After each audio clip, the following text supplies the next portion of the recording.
Welcome to Chain Reaction, the Foreign Policy Research Institute's flagship network of podcast series examining the political, security, economic, and social trends shaping Europe and Eurasia.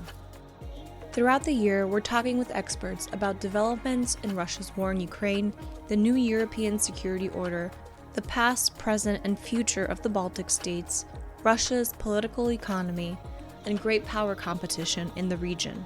Join us each month for Bear Market Brief. The understanding of Russia, which is broadly as Russia as a great power that has its own special path, that has a mission, and that needs a strong state, and a different path to that of the West. I think when you look at these other industries, what you find is that there's a lot of pain built up in different parts of the Russian economy. Some of it's only going to be felt over a longer period of time. Baltic ways. There were the countries that when the war started, they were willing to be, those voices of moral conscience. The continent. I think that this conflict today proves that we are able to go past grievances and that we are able to look into the future, into the common future together. Report in short. This is the real Achilles heel of Putin's mobilization.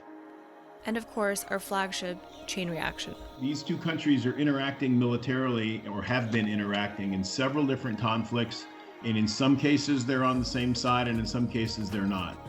New episodes are available each week on Apple Podcasts, Spotify, or wherever you get your podcasts.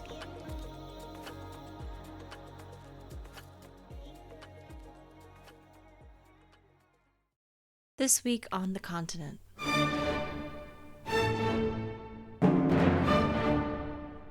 In late May, 25 members of NATO's peacekeeping forces in Kosovo were injured in clashes with ethnic Serbs resulting from local elections.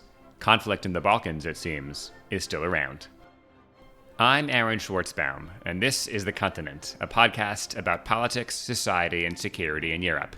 Each episode, I visit, in quotes, a country to speak with local experts and try to get a sense of what's going on. On today's double feature episode, I'm stopping by the Balkans, a complicated, seemingly intractable region once called the Powderkeg of Europe. That's where the title comes from. Specifically, we'll be zooming in on Serbia, Kosovo, and Bosnia-Herzegovina. Beyond the myriad layers and contradictions in local politics, I also want to understand Russia's footprint in the region. What is its ability to influence outcomes? I've heard talk in DC that, theoretically at least, Vladimir Putin has a secret red button somewhere in the Kremlin, and at a moment's notice, he can press it and renew conflict locally, gaining leverage over the West. So, is that true? Now, one more thing before I introduce our guests for this episode. As I've already hinted, the Balkans are pretty complicated and have a multiple centuries-long history of conflict. There are a lot, and I mean a lot, of differing viewpoints about what matters, what has caused certain events, and today's episode is not supposed to be the be-all, end-all final take, just an attempt to get situated, get a footing. Our first guest today is Mladen Mrdalj. He is going to be talking about Serbia and Kosovo. Mladen holds an LLB and an MA in Security Studies from the University of Belgrade in Serbia, and then earned his PhD in Political Science at Northeastern University in Boston, with a dissertation on the collapse of Yugoslavia. He's been working on Northeastern University's summer semester in the Balkans since 2010 as a lecturer and co-leader of the program. His academic interests include international relations and comparative politics, with a focus on the Balkans and Central Asia, civil war, ethnic conflict, and nationalism. He is a frequent commentator in regional media on regional and international politics. After our visit to Serbia and Kosovo, we'll be swinging over to Bosnia and Herzegovina. Joining us in that journey is Dr. Jasmin Munjanovic, a political scientist specializing in the politics of post-authoritarian and post-conflict democratization. He's the author of two books. The first is Hunger and Fury, The Crisis of Democracy in the Balkans. I'll include a link in the description. And the second is the forthcoming The Bosniaks, Nationhood After Genocide. His publications also include a host of peer-reviewed articles, chapters in numerous edited volumes, policy reports, not to mention a prolific social media presence. Whew, okay. So first up is Serbia and Kosovo. Let's get into it. Mladen, welcome to the continent. Great to have you today. Great to be with you and your listeners. Before we get into some of the recent events that are worth our attention, we talk about some of the modern history, and emphasis on the modern. I think we could go back quite a few centuries, but in the interest of time, we'll start really at the end of the wars in the 90s. So Could you bring us up to speed, just a quick version? So 2 pieces. In Serbia, how did we get to where we're at with this current president, Vucic? And how did Kosovo gain independence? So can you bring us up to speed there? Yeah. So here's the I think most important thing for newcomers to the issue is that we had a long history of empires going from east to west, from west to east, and in the process of couple of centuries there was a lot of mixing, a lot of cooperation and conflict, we may say. But throughout the centuries, what we have emerged in the Balkans is a bunch of little independent states trying to find their place in the international arena. And borders did not always coincide with the ethnic distribution of these ethnic groups. So, long story short, 20th century gave us these not overlapping borders, political and ethnic. So what we had was the significant part of Albanian ethnic group, which is in this region of Kosovo primarily Muslim, and Serbian ethnic group having some sort of coexistence within the framework of the country called Yugoslavia that emerged in the aftermath of World War I. Now, in this country, we had one ethnic group that was, relatively speaking, more numerous than the others, and that was the Serb ethnic group. And this ethnic group gained some sort of a prominence following World War I, where it sided with the Allies and suffered really big losses. And that gained some sort of respect in the Western community for the Serbs as an ethnic group and as a political community. Fast forward to the aftermath of World War II, in Yugoslavia we had a revolution, and the Communist Party that took over had a brilliant plan of satisfying all ethnic groups by giving them some sort of autonomous regions or autonomous republics or autonomous provinces. So to sort out this ethnic conflict, communists came to the idea of granting Kosovo, which was even back then majority Albanian, but the problem was that this majority that at that time was 2/3 to 1/3, 2/3 Albanian and 1/3 Serbian, gained some sort of de facto equality to other republics. Now that was supposed to solve all problems. However, the increasing sense of nationhood, of national self-identification, of aspiration toward more piece of the pie, so to say, among Albanians, in fact spurred their nationalism. And that gained such prominence that in the early 1980s, the more and more rumors and news, in fact, reached out Western audiences about conflicts in what was supposed to be a successful socialist country of Yugoslavia. It was supposed to be an example of a socialist communist country cooperating with the West, unlike Soviet Union, which was marred with a lot of troubles. But Yugoslavia was supposed to be presented as some sort of a good communist country, good socialist country, because it was so open to the cooperation with the West. However, in Kosovo in the 1980s, local Kosovo Serbs started complaining more and more about experiencing oppression at the hands of Albanian majority.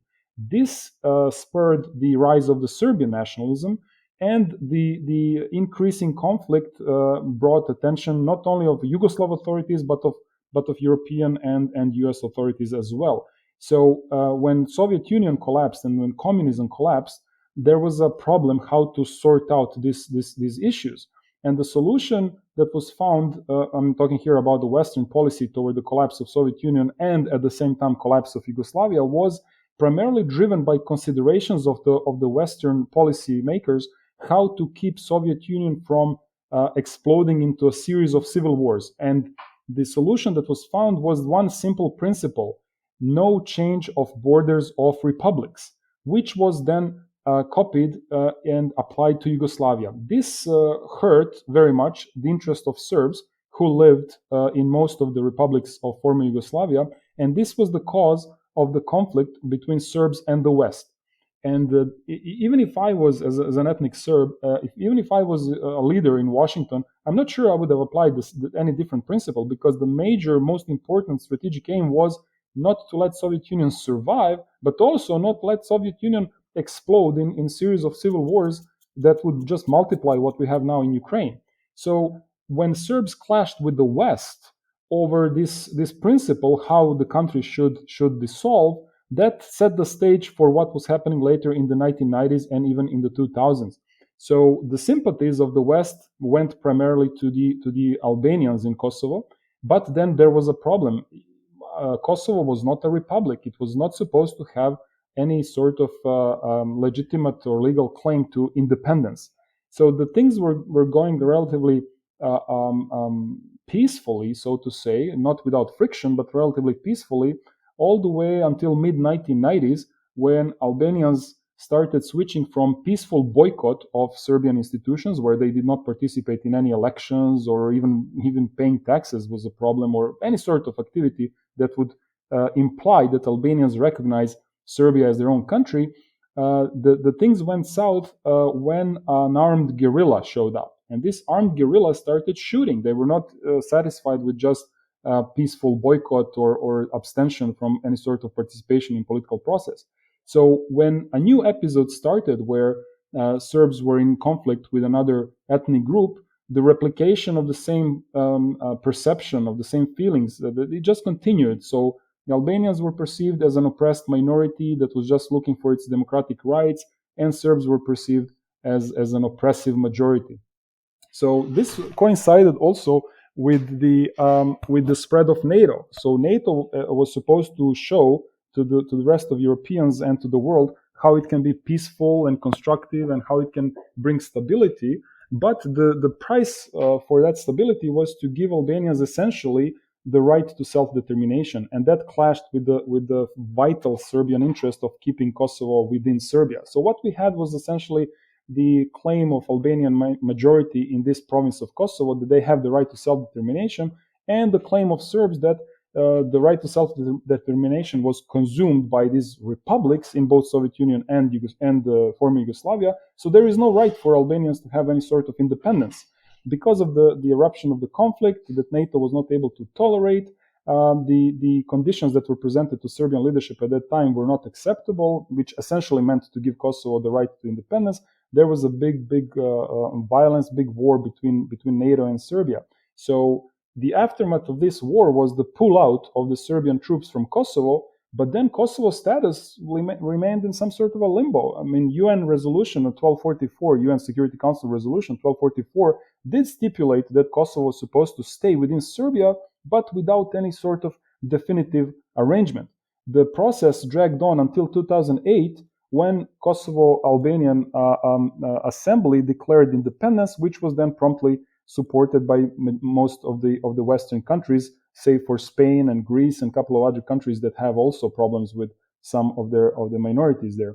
So, long story short, what happened was essentially a breach of the international law, where unilateral declaration of independence of a belligerent secessionist minority was supported by the Western countries. And the problem that continued was essentially that the other members of the UN Security Council, namely China and Russia, did not want to support that.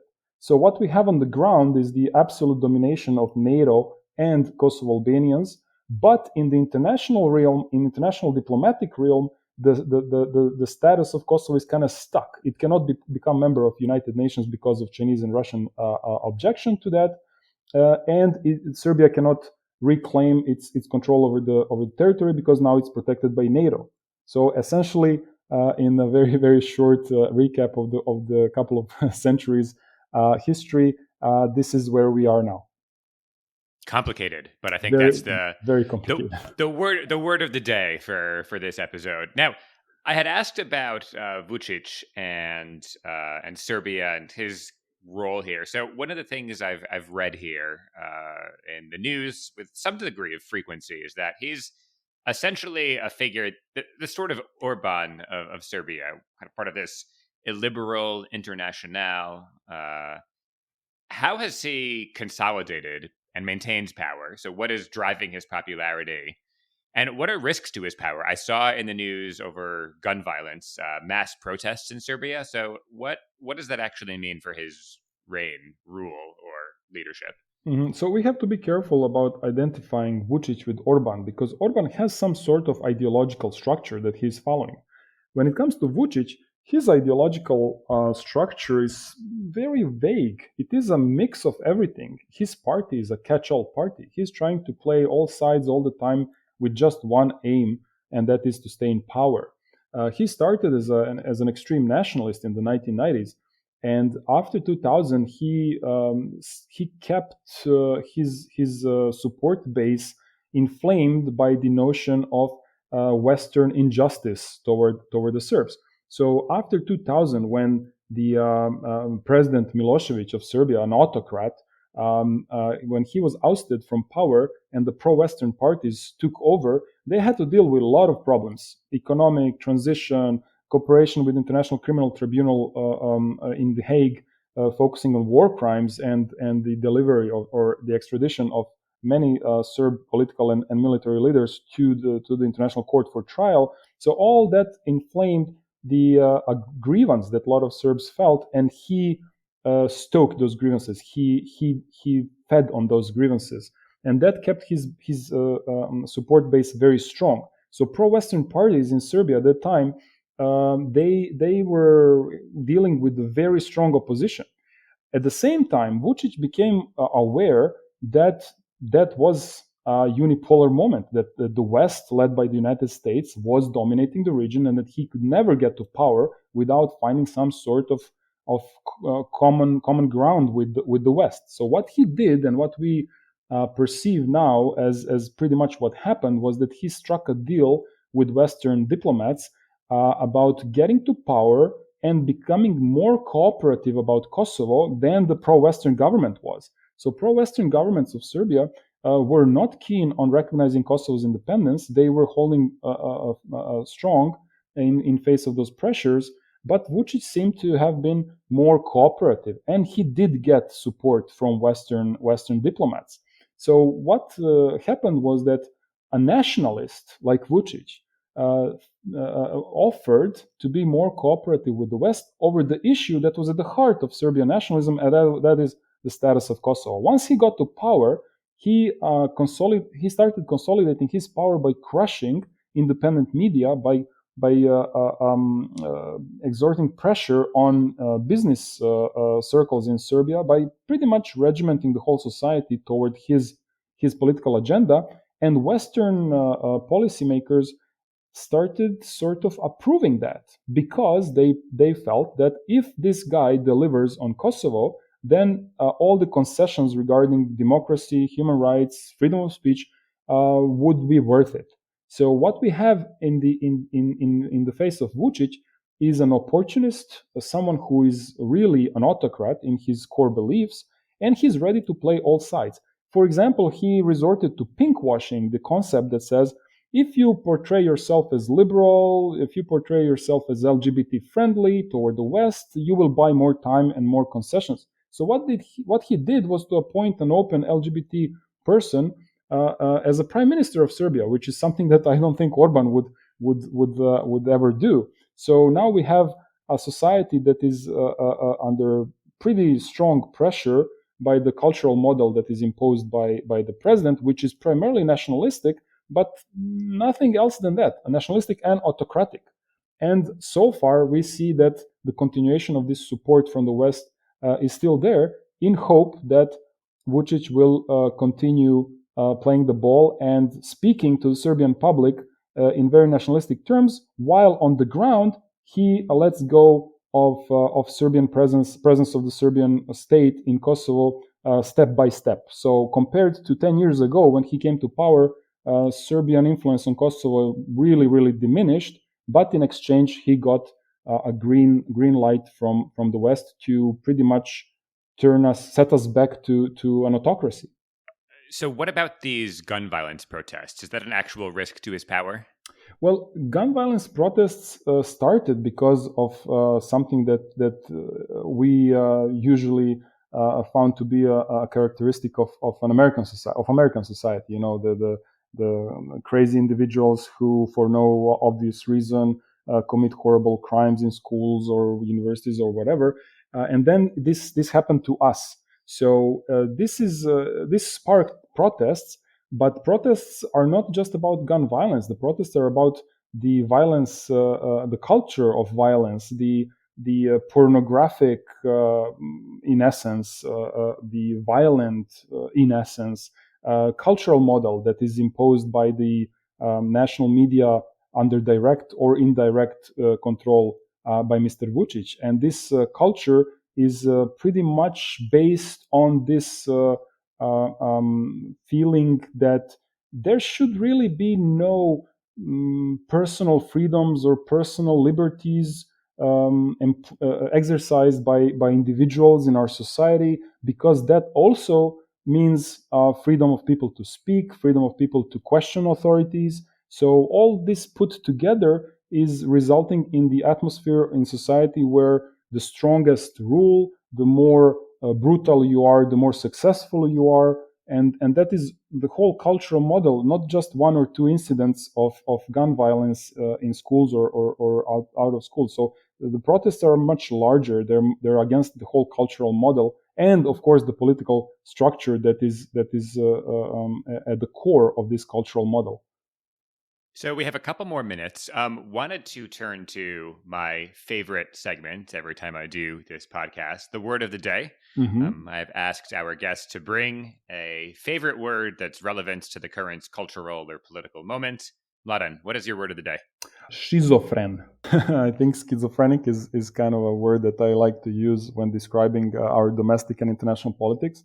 So because the legacy of the 1990s, when Serbs clashed with the West, and because of the pro-Western government that came to power in the 2000 after the NATO attack on Serbia, there is a great sense of injustice and grievance in the Serbian population that Vučić nurtured. Even when he came to power, he nurtured this feeling of injustice, and he also used this great control over the media to stoke pro-Russian sentiments among the population, because that was the way to delegitimize the pro-Western political opponents of his. But the geopolitics changed very much in our region, at least, so that the help that Serbs expect from Russia is nowhere on the horizon. There is no really hope that Russians could help in any possible way, militarily or otherwise, to Serbs. So Vučić must collaborate more and more with the West. So what we have is that the boat that he is steering is, I could say, playing the Russian tunes on the radio of the boat, but the boat is steered toward the West, and something must give. Something must happen. On the other hand, on the Western policy toward the Balkans, we have this schizophrenic approach that says, "Oh, sure, Vučić is destroying free media. He's harassing and terrorizing his political opponents. We had journalists whose houses were burned. We have political opponents that were killed. But if the greater good is to have Serbia recognize Kosovo, that is all worth it." And even further than that, this schizophrenic approach says, Kosovo Albanians and Serbs, they had a horrible war and they cannot live together, essentially. So that's why Kosovo must be independent. But at the same time, in Bosnia, for example, where the war was far bloodier than in Kosovo, Bosnia must stay together. Bosnia must, ethnic groups in Bosnia must find a way to work and live together. So schizophrenic approach, and I can say in the other word, hypocritical approach, is really something that defines Balkan politics, not just in domestic aspect, but also in international aspect. I would say there are no innocent parties domestically or internationally. So I think you talked about the Russia piece I was going to ask about, so we can check that off. But as a last question, just in light of very, very recent news, the latest in northern Kosovo, you had talked about some of the history of that, but there were recent protests / riots that led to, it looks like, a fair number of police officers getting injured, some very grievously injured. Should we be worried about renewed conflict here? What is actually at stake? Yeah, I am worried. But what is happening essentially is this: in 2013 there was an agreement that was just 1 year after Vučić came to power. There was an agreement that Serbia was going to slowly but firmly give up on certain influence that it had in Kosovo through some of the parallel structures and financing of state institutions and local institutions in Serb-dominated areas of Kosovo. But in exchange, Serbs in Kosovo were going to get some sort of association of Serb municipalities, some sort of autonomy, so to say. And Serbian authorities, led by Vučić, did give up on many of the structural connections that they had with Serbs in Kosovo. But in exchange, for the past 10 years, this association of Serbian municipalities was not formed. And Prime Minister Kurti, who is in charge of Kosovo today, he built his political credentials, his political legitimacy by very violently opposing. I mean, he even tear gassed the Kosovo parliament in opposition to the formation of such an autonomous association of Serbian municipalities. So what we have now is a politician who is in charge of Kosovo, whose whole political legitimacy is based on not agreeing, not implementing something that was agreed upon 10 years ago. So after 10 years of non-implementation of the one key obligation that Kosovo Albanian government took upon itself, Serbs in Kosovo got fed up and they said, okay, we're going to resort to what you guys did back in the 1990s. We're going to boycott elections after 10 years of participation in Kosovo elections. After boycotting elections, Kurti pressed on and he put forward his candidates for the leaders of the local municipalities that were 90+% Serb, who were elected with 1 to 3% of votes in those communities. Now he wants to push forward and install these mayors who are Albanians into Serb-dominated municipalities, and this was opposed by Western diplomats and Western policymakers. Nevertheless, he kept pushing on, and this led to the violent confrontation. He wanted to install these people in mayors' offices in these municipalities. He did this because he hopes that the context, the geopolitical context where Russia is invading Ukraine, trying to take parts of Ukraine for itself, will be somehow recognized in Kosovo. Because when Serbs in Kosovo resist this sort of violent imposition of Albanian rule, that will be somehow recognized as what Russia is doing in Ukraine. This gave courage, this gave self-confidence to Albanian Prime Minister Kurti, Kosovo Albanian Prime Minister Kurti, and now we got stuck because it seems that Western diplomats do not want to encourage that kind of behavior, but he now cannot go back. So I'm very, very much afraid that unless he's stopped, the violence will continue. I'm not afraid that Vučić will intervene militarily because he knows that Serbia has no chance against NATO, which is providing protection for Kosovo Albanians. So what we can expect is more pressure on Kosovo Serbs unless Western diplomats get really, really serious with their pressure. We see some signs of that even as we speak these days. So unless that happens and that pressure, Western pressure on Kosovo Albanian Prime Minister does not get stronger, I'm afraid we may see more violence. Mladen, thank you for joining today. Thank you very much. So there you have it, Serbia and Kosovo. Thanks to Mladen for joining, and I hope that helped you make sense of some of the current events we talked about. Now, take a deep breath, pour yourself some coffee, because believe it or not, that was the less complicated half of this podcast. I know. Look, I've visited a lot of countries while doing this podcast, the continent, and believe me when I say that Bosnia and Herzegovina has easily the most messy political situation I've learned about. So with that said, over to Jasmin. Jasmin, good to have you with us for this episode. Thanks very much. Good to be here. All right, so let's start with a quick recap, insofar as that's possible in a complicated context like this, Right. about Bosnia, how the Balkan Wars ended in the 90s and what that meant for the formation and establishment of this state. Can you give us a bit of the narrative? Sure. So Bosnia declares independence in 1992. It's admitted to the United Nations. We have the nearly 4-year Bosnian War, far and away the deadliest and bloodiest of the whole of the Yugoslav wars. The statistic that I always give is we have approximately 140 to 150,000 people who are killed during the entirety of the Yugoslav wars. Fully 100,000 of them are killed in Bosnia and Herzegovina alone. The worst atrocities of the war, the worst atrocities in Europe since the Second World War, at least unfortunately until the current aggression against Ukraine by Russia. In late 1995, the United States brokers the so-called Dayton Peace Accords at the Wright-Patterson Air Force Base in Dayton, Ohio. Big shout out there for Dayton, Ohio. And it creates arguably the most complex constitutional regime in the world. Bosnia-Herzegovina's constitution is officially Annex 4 of the Dayton Peace Accords. It's the only constitution in the world that is embedded in a peace agreement. I believe it's also the only constitution in the world which is technically an annex of a broader document. The Dayton Constitution is an extremely, extremely convoluted and Byzantine document.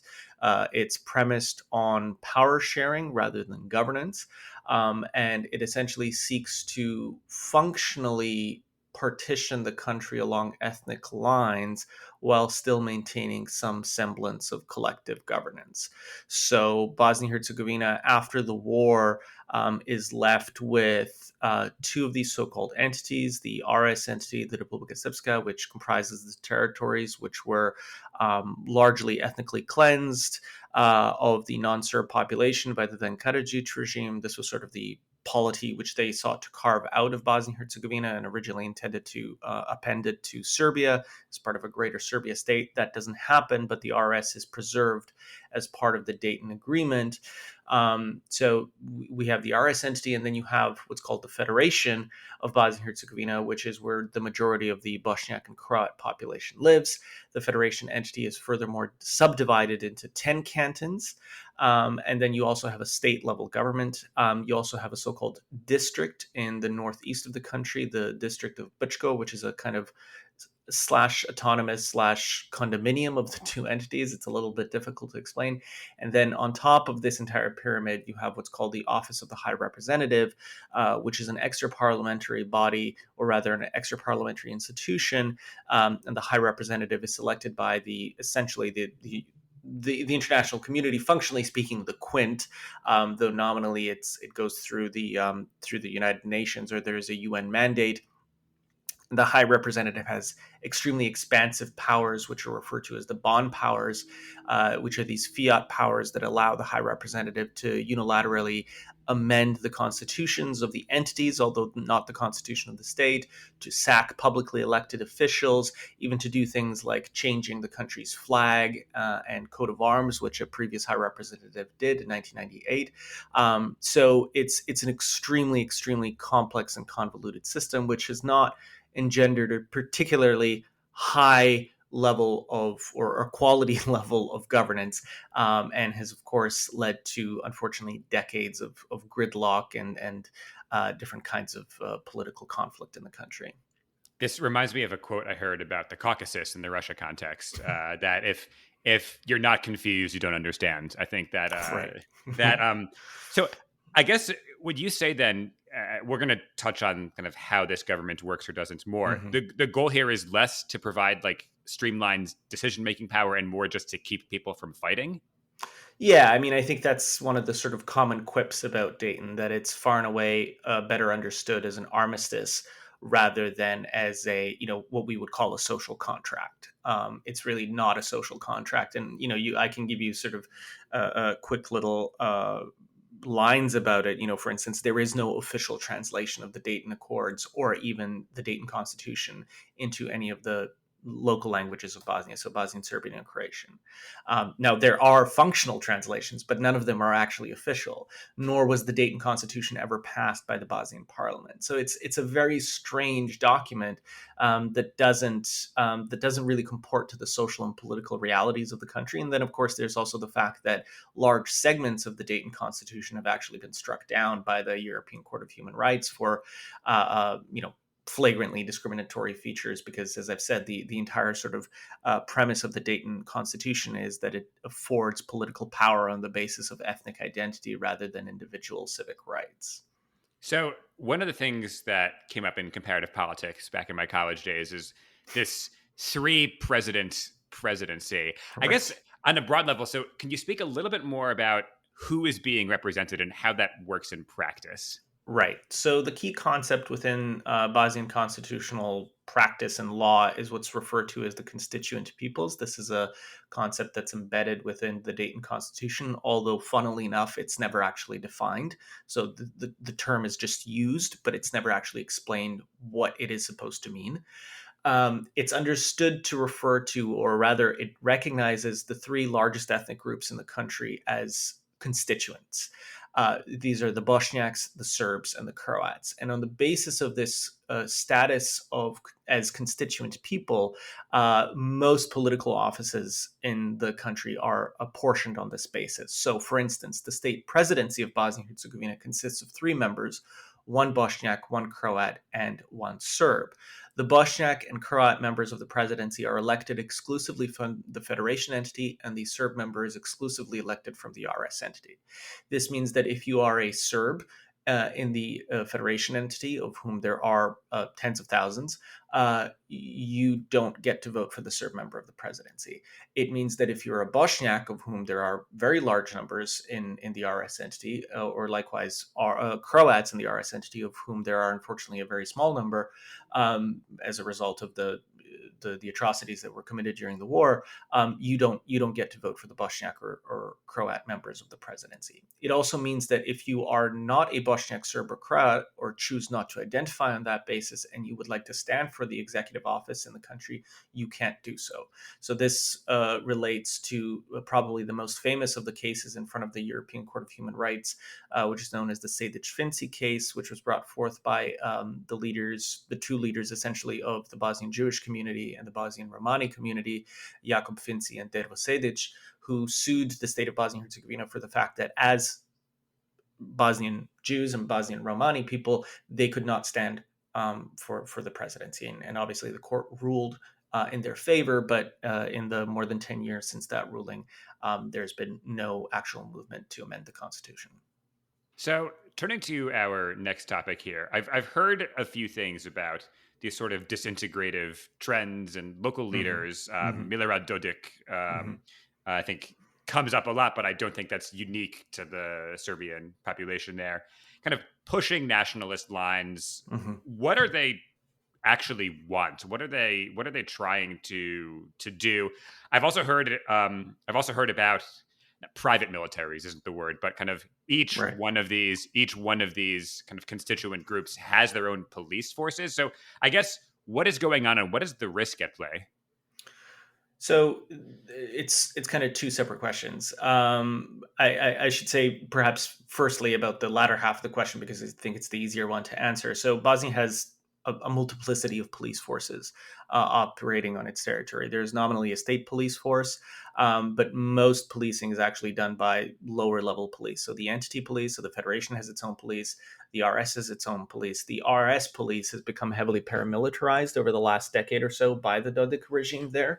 And then on top of that, you also have the respective cantonal police, which also tend to, unfortunately, in practice, oftentimes be under very significant political control. So, for instance, in the Herzegovina-Neretva canton, where the city of Mostar is located, that's a canton which, although it has a very large Bosniak population, most real political power is held by the Croat nationalist HDZ party.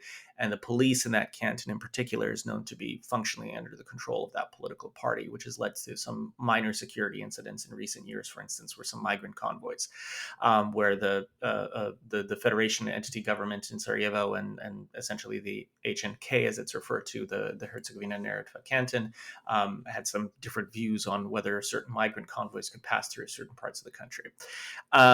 So obviously this is a very convoluted situation, and that's also replicated within the armed forces. Bosnia and Herzegovina does have a unified armed forces, but most of the actual units within the armed forces are divided along ethnic lines, which obviously is deeply problematic, right?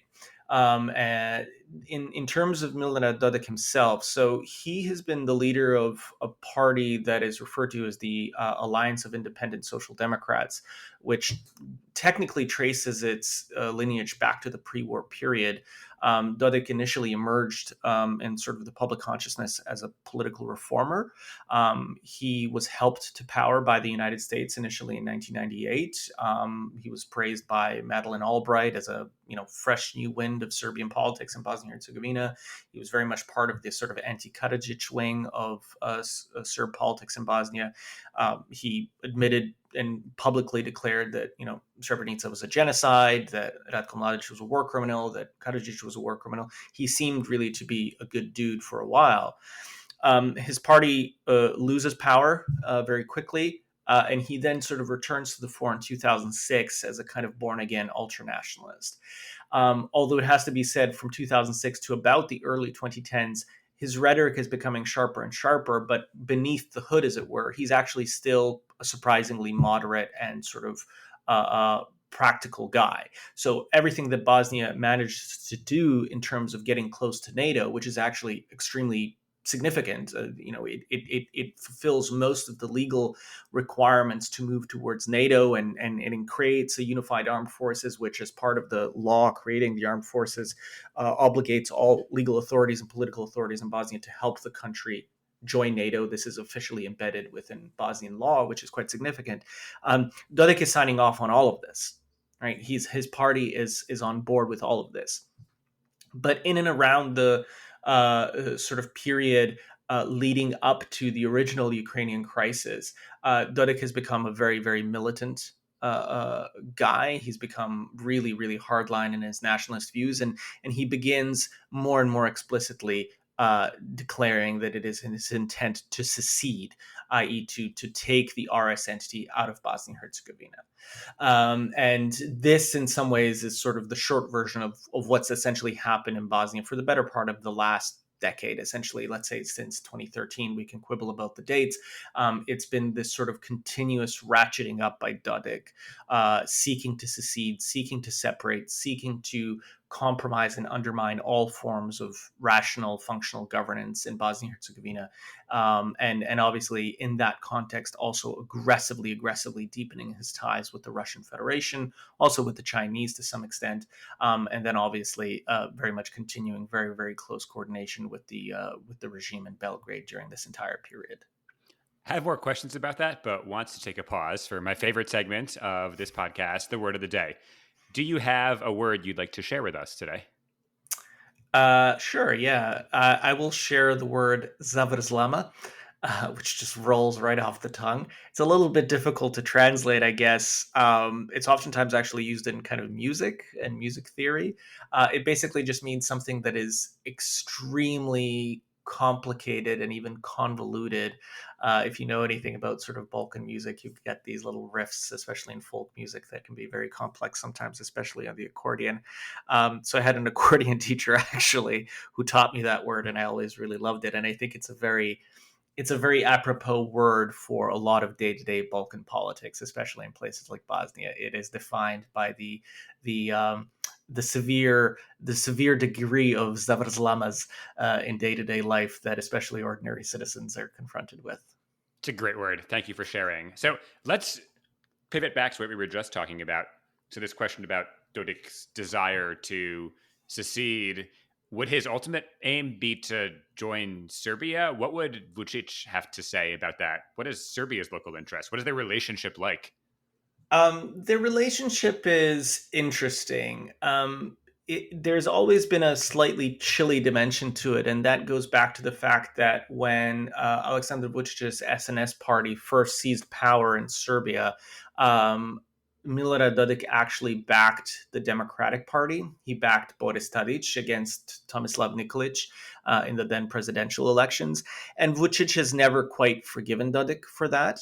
And then there's a sort of broader ego thing at play, right? I mean, Balkan political culture, and I think, unfortunately, within Serbia in particular, tends to be quite autocratic and authoritarian.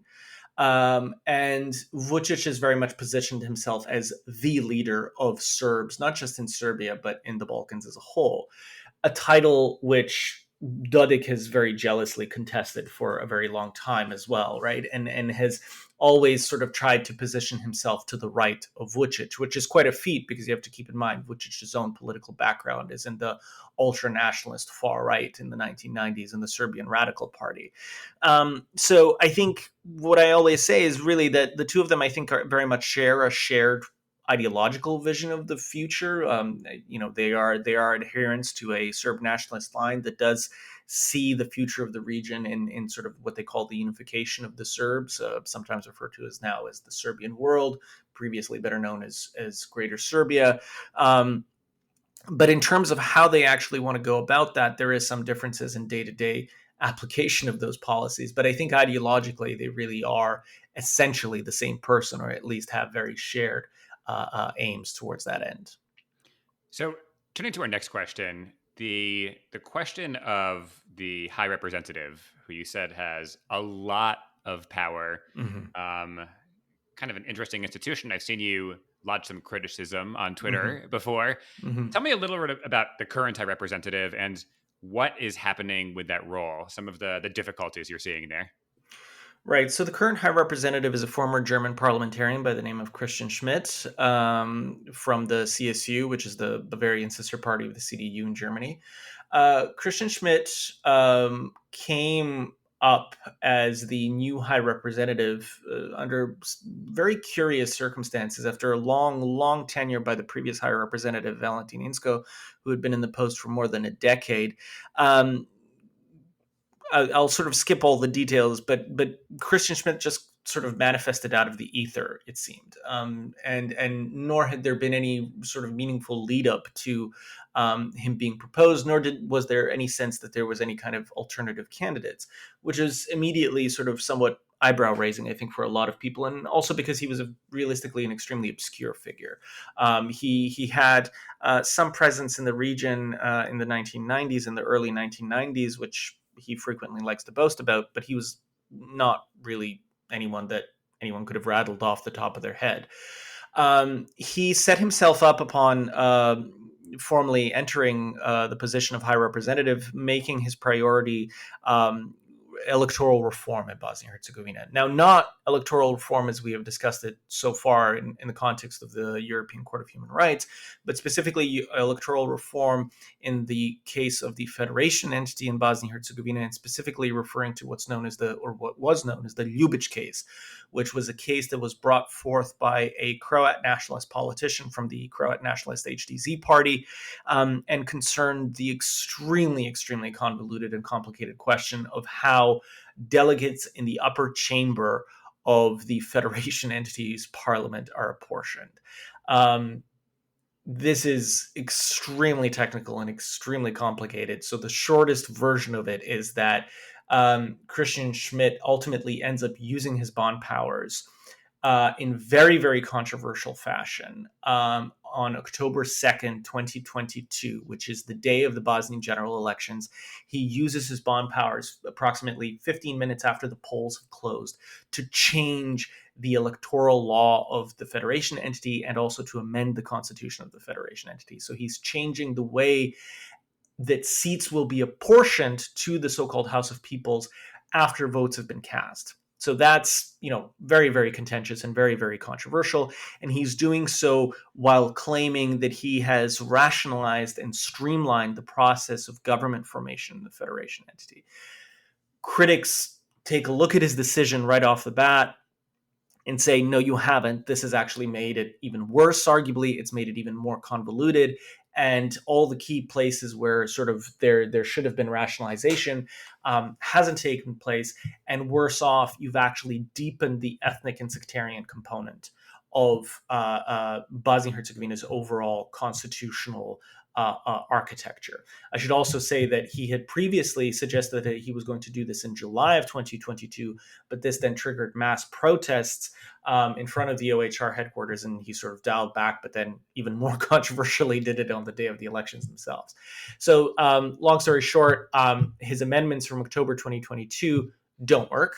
They do not allow for government formation. And I should say also in background, at this point, there has been a government in the federation entity and a technical mandate for the better part of 4 years, because the HDZ, after the 2018 elections, had blocked government formation in the federation entity for the duration of that period.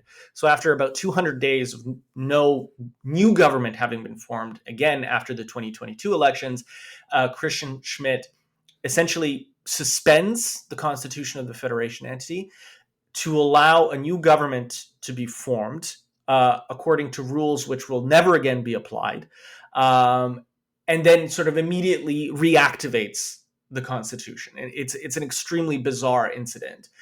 So he passes a series of new laws, essentially, or new directives within the constitution and the electoral law, by which government shall be formed in future, but that mechanism is not applied to the way that the government is then formed in April of 2022.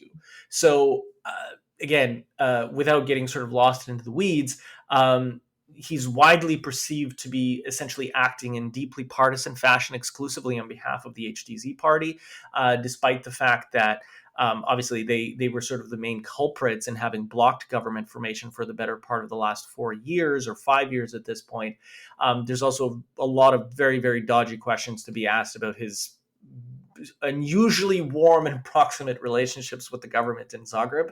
And certainly the Prime Minister of Croatia has routinely boasted in front of the Croatian parliament about how, Christian Schmidt is essentially their man. They sort of tell him what to do and then he does it. I'm being slightly hyperbolic, but not really actually. So that's kind of the short version of Christian Schmidt and the OHR. Last question is about Russia and its links and influence in the region. One of the things I'm hoping to do with this episode is understand what levers Putin may have. It's certainly discussed in DC that he has a red button somewhere in the Kremlin. He presses it and then everything in the Balkans pops off all at once. Right. What can Russia actually do in Bosnia? So what Russia can actually do in Bosnia is that it can provide the secessionist authorities there with significant quantities of small arms and cash. It can also give them political and diplomatic cover at the UN Security Council, which is it already done. It also can, through its very, very robust presence in Serbia, and especially its penetration of the intelligence and security services in Serbia, direct additional resources that would be necessary in the event of an actual secession crisis in Bosnia and Herzegovina. I don't think we should expect that, there will be Russian bombers flying over Bosnia, or that they're going to be airdropping what few tanks they have left into Bosnia in the situation of a secession crisis. But I don't think we can at all be sort of blithe or dismissive about their capacities to significantly worsen the situation in Bosnia in the context of a real crisis, especially because I think one of the things that really keeps me up at night vis-a-vis the Balkans and everything that's going on in Ukraine right now is that I can't actually imagine a scenario where we see a kind of real regime collapse in Russia. But then we would also almost certainly see the fragmentation of the Russian security services. And those security services are robust enough and dangerous enough that they could essentially go into business for themselves, much as the Wagner Group, for instance, has shown that it can do. So, what happens if you have, say, 100 Wagner guys pop up in a place like Bosnia or Serbia, which, to be clear, they're already there in large numbers. We know that most of the expelled diplomatic and intelligence officials from Europe, from Russia, who did not actually return to Moscow, went to Serbia. And that eastern border between Bosnia and Serbia is very, very porous indeed. So these people have the capacity for stoking what maybe in the grand scheme of things in the West would be considered brushfire conflicts. But in the context of Bosnia or the Balkans would be very, very significant indeed. And then also keep in mind that this in general is a region where there is absolutely no absence of small arms. Right. So I think in the event of a serious security crisis anywhere in the region, we probably wouldn't see violence, at least immediately, on the scale of what we saw in the 1990s. But I think there is definitely the capacity for some sort of low-level insurgency, or perhaps something on the level of the worst of the troubles in North Ireland during the 70s and into the 80s. So it's certainly a situation that warrants significantly more attention than has been given to it in the political West, and above all in the United States. Jasmin, thank you for joining. Thank you. So if you're still with us, you made it. That was the Powderkeg Party. Thank you to both of our guests for joining, and to you, listener, for sticking through. So what do you think? How would you manage some of these issues? That's a rhetorical question. You don't actually have to solve violence in the Balkans. The Continent podcast is brought to you by the Foreign Policy Research Institute, that's FPRI, a nonpartisan think tank based in Philadelphia. For more information about this initiative and many others, visit fpri.org. We'll see you next time.